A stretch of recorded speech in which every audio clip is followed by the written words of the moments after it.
បាទវីដេអូខាងលើនេះអាចនឹងមានផលរំខានសម្រាប់អ្នកទស្សនាមួយចំនួនបាទក្មេងក្រោម18ឆ្នាំមិនត្រូវបានណែនាំឲ្យស្ដាប់ទេអាចអូសរំលងវីដេអូនេះចោលបាន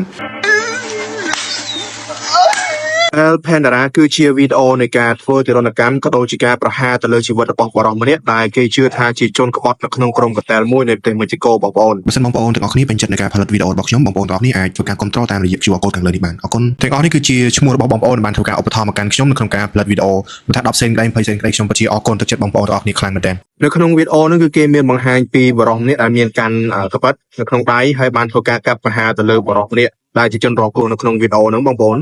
បរិសុទ្ធនេះបានធ្វើការកាប់ប្រហារទៅលើបរិវេណកែងដៃជើងក៏ដូចជានៅលើដងខ្លួននឹងយ៉ាងសាហាវប្រៃផ្សៃខ្លាំងមែនទែនបន្ទាប់ពីបរិសុទ្ធនេះបានធ្វើការកាប់ប្រហារទៅលើជនរងគ្រោះហើយគាត់ក៏បានធ្វើការបាញ់ដោយប្រើកាំភ្លើងបាទទៅលើជនរងគ្រោះចំនួន1គ្រាប់ធ្វើឲ្យជនរងគ្រោះស្លាប់ភ្លាមៗនៅនឹងកន្លែងតែម្ដងជនរងគ្រោះនៅក្នុងវីដេអូនោះត្រូវបានគេស្គាល់ថាជាបរិសុទ្ធម្នាក់ដែលមានឈ្មោះថា El Pandora Mariosio ដែលឈ្មោះក្រៅរបស់គាត់គឺ El Pandora ហ្នឹងហើយបាទ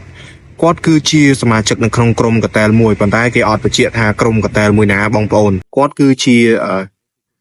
អ្នកដែលមានជំនាញនៅក្នុងការ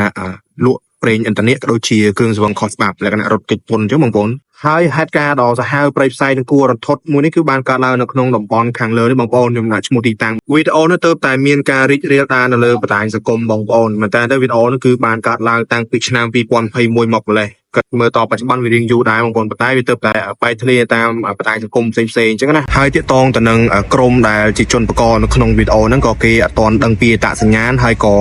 អត់ដឹងថាក្រុមសមត្ថកិច្ចបានធ្វើការអនុវត្តច្បាប់ទៅលើក្រុមអស់នឹងហើយឬនៅបងប្អូន